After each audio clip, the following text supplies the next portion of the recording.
గురువారం జరిగిన ఘటనలకు ఖచ్చితంగా ప్రతిఘటన ఉంటుందని కౌశిక్ రెడ్డి హెచ్చరించారు. వందలాది మందితో గాంధీ ఇంటిని ముట్టడించి తీరుతామని అన్నారు. గాంధీని ఆహ్వానించి తన ఇంట్లో భోజనం పెట్టి పంపిద్దామని అనుకుంటే రౌడీ షీటర్లతో వచ్చి తనను హతమార్చేందుకు యత్నించారని ఆరోపించారు. మరి ఇదే అంశానికి సంబంధించి మరింత సమాచారాన్ని మా స్పెషల్ కరెస్పాండెంట్ శ్రీకాంత్ అందిస్తారు. శ్రీకాంత్, చెప్పండి. ఎమ్మెల్యేల సవాలు ప్రతి సవాళ్ళు ఉధృతకు దారితీస్తే అది ఈ రోజు కొనసాగుతుంది. ఖచ్చితంగా అరకపూడి గాంధీ మా ఎమ్మెల్యే అని చెప్తున్నాడు కాబట్టి ఆయన ఇంటికి వెళ్ళి మాట్లాడదామని చెప్పి మేడ్చల్ జిల్లా పార్టీ ఆఫీస్ నుంచి ఎవరైతే జిల్లా అధ్యక్షుడు ఉన్నారో సింబిపూర్ రాజు ఎమ్మెల్సీ నివాసం నుంచి బయలుదేరేందుకు పార్టీ కౌశిక్ రెడ్డి సిద్ధమయ్యారు. ఇది ఉధృత్ ఇప్పటికే ఆ ప్రాంతంలో 144 సెక్షన్ ఉంది.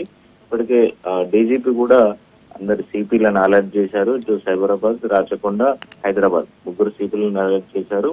ఇక్కడ కూడా లాండ్ ఇబ్బంది రాకూడదని ముందస్తుగా చెప్పిన నేపథ్యంలో నిన్న దాడి ఏదైతే కౌశిక్ రెడ్డి మీద ఇంటిపై దాడి జరిగిందో, అద్దాలు ధ్వంసమయ్యో దాన్ని దృష్టిలో పెట్టుకుని ఈ రోజు ఎలాంటి ఆవాంఛనీయ సంఘటనలు జరగకుండా ముందస్తు చర్యలకైతే పోలీసు యంత్రాంగం సిద్ధమైంది.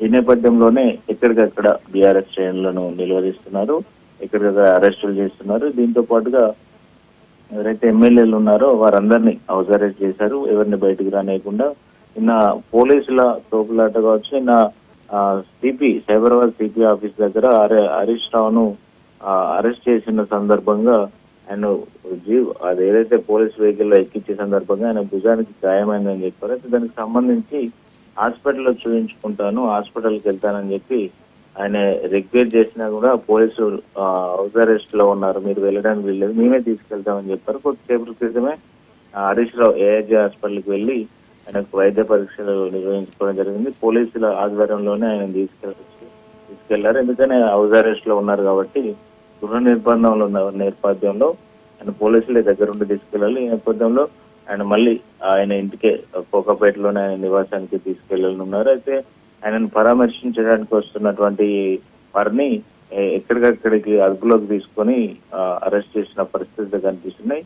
మార్నింగ్ ఆయన పరామర్శించడానికి వచ్చినటువంటి ఎమ్మెల్యే సునీత లక్ష్మారెడ్డిని కూడా అరెస్ట్ చేశారు.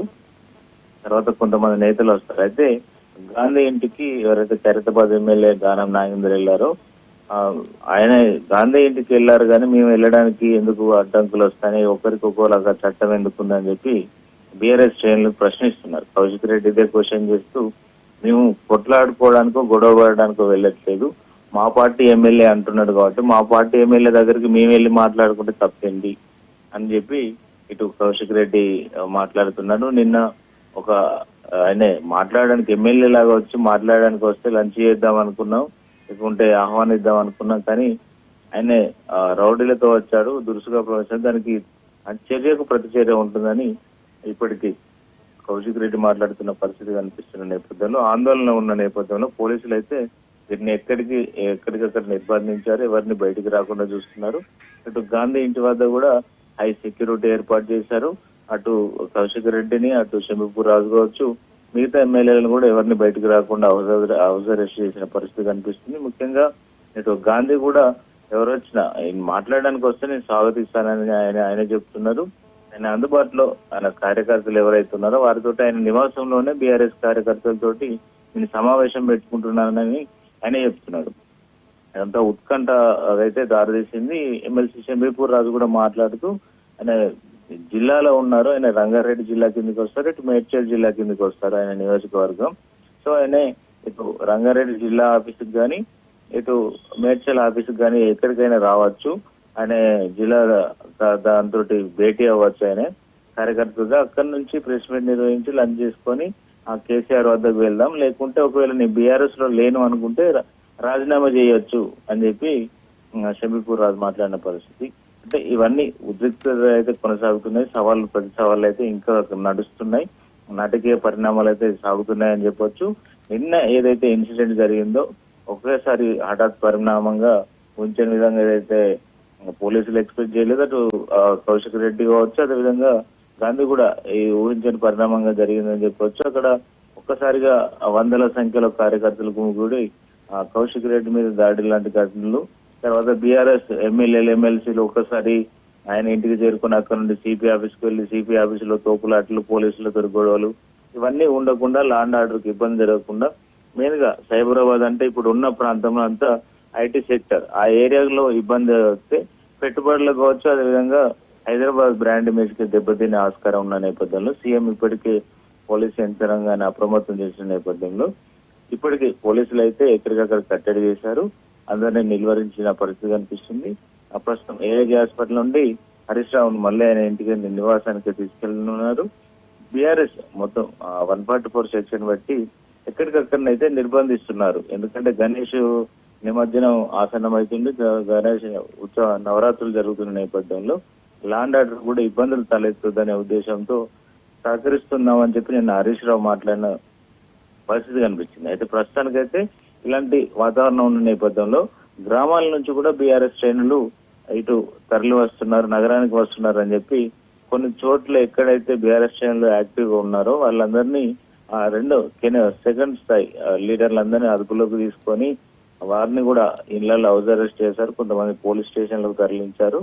ఇటు కౌశిక్ రెడ్డి నియోజకవర్గం హుజురాబాద్ కు సంబంధించి వంటి కీలక నేతలందరినీ అక్కడికక్కడనే కట్టడి చేసిన పరిస్థితి కనిపించింది. కొంతమంది అనుచరులు ఎవరైతే ఉన్నారో సింగిల్ గా ఇండివిజువల్ గా హైదరాబాద్ నగరానికి చేరుకున్నారని చెప్పి చెప్తున్నారు. అయితే గాంధీ ఇంటి పైన దాడికి దిగుతారు, చర్యకు ప్రతి చర్యలాగా అని చెప్పి కొంతమంది అంటే ఇంటెలిజెన్స్ ఇచ్చిన రిపోర్ట్ ప్రకారం పోలీసులు అయితే భారీ బందోబస్తు ఏర్పాటు చేసినట్టుగా చెప్తున్న పరిస్థితి కనిపిస్తుంది. మొత్తానికైతే ఉద్రిక్త వాతావరణం ఉన్నప్పటికీ పోలీసులు మాత్రం నిన్నట్లా కాకుండా ఈ రోజు భారీ బందోబస్తు అయితే ఏర్పాటు చేశారు.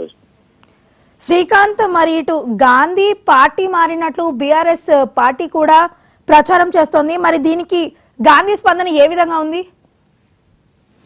ఇప్పటికే ఆయన పిఎస్సి చైర్మన్ ఏదైతే వచ్చిందో అప్పటి నుంచే ఈ వివాదం తెర మీదకి వచ్చింది. నేను టిఆర్ఎస్ సభ్యుడిని, నేను భారత రాష్ట్ర సమితి పార్టీలోనే ఉన్నా, బీఫామ్ చేశాను, నేను పార్టీలను కంటిన్యూ అవుతున్నాను అని చెప్పి ఆయన స్పష్టంగా చేయడం జరిగింది. అంటే బీఆర్ఎస్ కౌశిక్ రెడ్డి చెప్తుంది ఏంటంటే అసలు నామినేషన్ వేసింది, పార్టీ నుంచి బలపరిచింది, ఇటు నామినేషన్ పిఎస్ ఏదైతే పబ్లిక్ అకౌంట్ కమిటీ ఉంటుందో దానికోసం ఆ అసెంబ్లీలో నామినేషన్ వేసింది ప్రతిపక్షం తరఫున హరీష్ రావు, వేముల ప్రశాంత్ రెడ్డి, అదేవిధంగా గంగుల కమలాకర్, 3 సభ్యులు నామినేషన్ వేశారు. అందులో అసలు అరికపూడి గాంధీ పేరే లేదు. అసలు నామినేషన్ లిస్ట్ లోకి ఆయన పేరేలా వచ్చింది, నామినేషన్ గౌరవం ముగిసిన తర్వాత ఆయన పేరేలా వచ్చి చేరింది, ఆయన నామినేషన్ ఎప్పుడు వేశాడు, అసలు ఓటింగ్ జరగకుండా ఆయన ఎలా ఎన్నుకోబడ్డాడు అనేది ఇటు కౌశిక్ రెడ్డి కోట్ చేస్తున్నాడు. అదేవిధంగా హరీష్ రావు నామినేషన్ ఏమైంది అనేది బీఆర్ఎస్ ప్రధానంగా ప్రశ్నిస్తూ వస్తుంది. ఇక్కడనే గొడవకు దారితీసిందని చెప్పొచ్చు. అయితే అరికపూడి గాంధీ మాత్రం నేను బీఆర్ఎస్ లోనే ఉన్నానని చెప్పాడు.